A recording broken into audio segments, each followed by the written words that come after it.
welcome to Flat Tire Farm. We're on our second video in this series of cream separating. We've cream separated. We have about almost 2 gallons of skim milk in here, and we're gonna make some farm cheese today. I got two things to apologize for. Mr. Reeves running the tractor, so it might be a little noisy in the background, and we're running with the natural daylight because if you don't know, we live off-grid in Alaska, and well, that daylight's what we got. The first thing we need to do is heat this up to 186 degrees. I put the heat somewhere between medium low and low because we don't want to scorch the milk at the bottom, and I also use a 3/4 inch steel bottom pan so that the heat disperses a little better without burning at the bottom. I check the milk every couple of minutes. I will show you real quick what happens when you don't check your milk and you forget.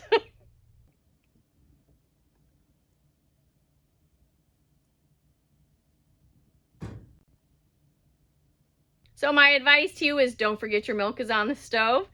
I'll be back after we check this in just a little bit.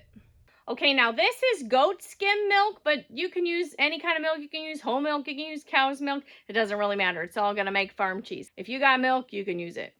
We're up to 186 degrees. Okay, remember we have almost 2 gallons of milk here because we cream separated and we got a quart of cream out of our original 2 gallons. So, like I said, we have a little bit less than 2 gallons. For every half gallon of milk, you're going to add a 1/4 cup of vinegar. You can use apple cider vinegar, you can use white vinegar. We have almost 2 gallons here, and I always like to add a little bit of extra vinegar so that the whey and the curd really separates. Otherwise, you'll end up with a little bit of milk fat left in your whey. So we're just going to dump this in here, and actually, before I dump it in, I'm going to bring you close because there's some magic that happens. Okay, here's our vinegar. You can see there, it's already starting to separate. See how it turns yellow? Isn't that neat? All right, so I'm going to give it one stir. Okay, you can see it separating. So fancy! Now we're going to let it sit for 15 minutes. Okay, it's been our 15 minutes. Look it. There's chunks of liquid. That's exactly what we want. The chunks are the curds and the liquid is the whey. So let's bring this over to the table and we'll get it strained out. Okay, we got our pot off the stove. This tends to be the messy part.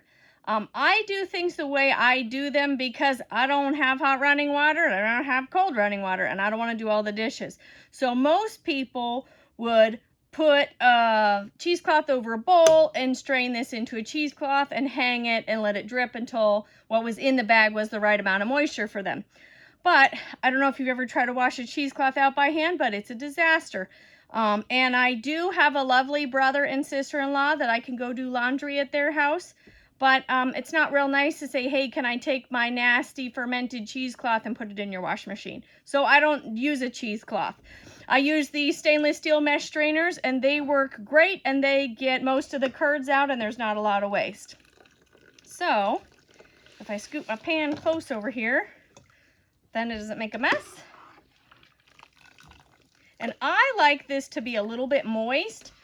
I don't want it to be super dry like a ricotta cheese. So I don't let it drain for very long. Most people will let it in a cheesecloth hang for a day. I'm not doing that. The only 2 really nasty dishes I'm going to have are these 2 little strainers when I'm done. But look at, you can see that whey is nice and clear. There's not much getting through this stainless steel strainer. I just find it to be so much easier to deal with in terms of cleanup than cheesecloth.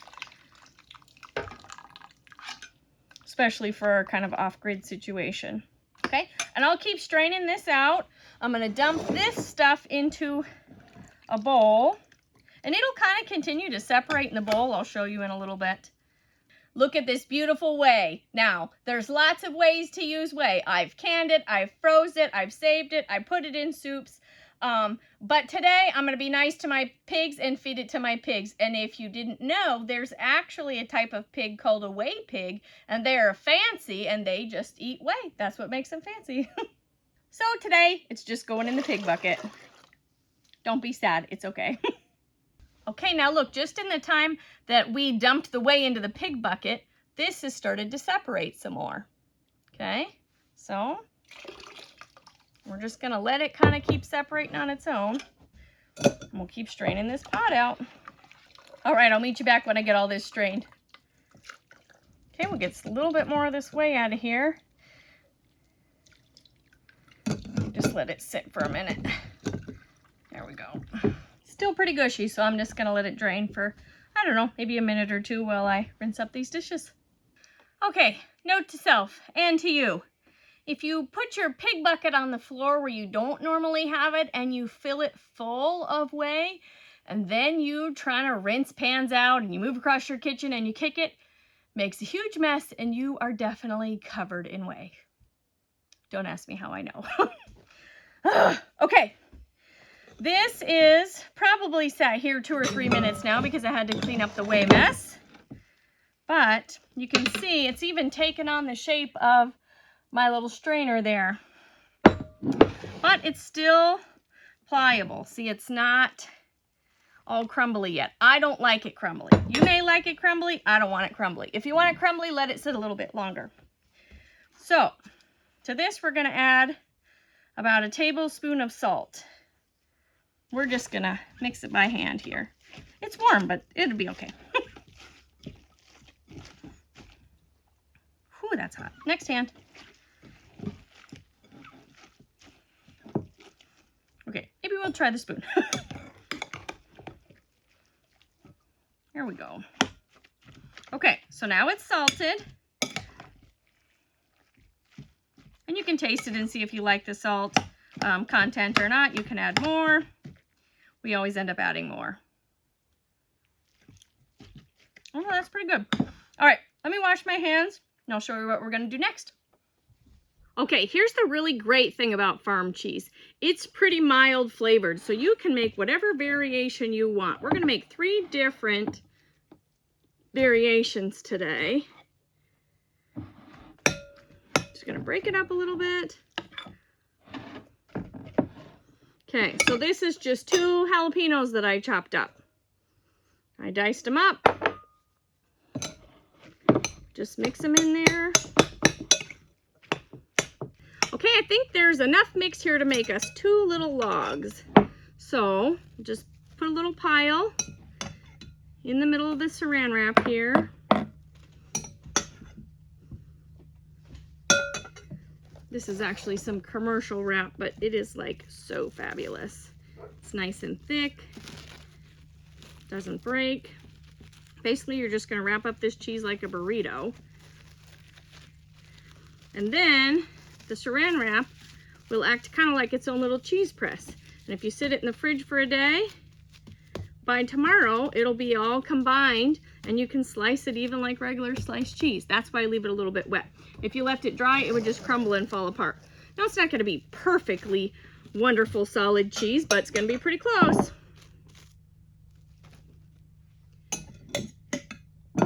And we put these, we let them sit in the fridge for a day or a couple days if we're gonna eat them up right away. But then I just stick them in the freezer.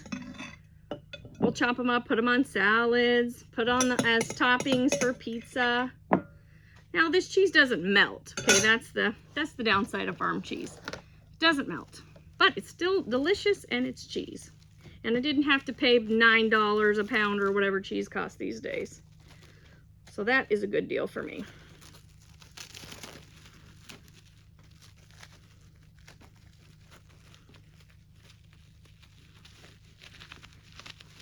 Okay, on to the next kind. Okay, the next one we're gonna do is a lemon rosemary. So good.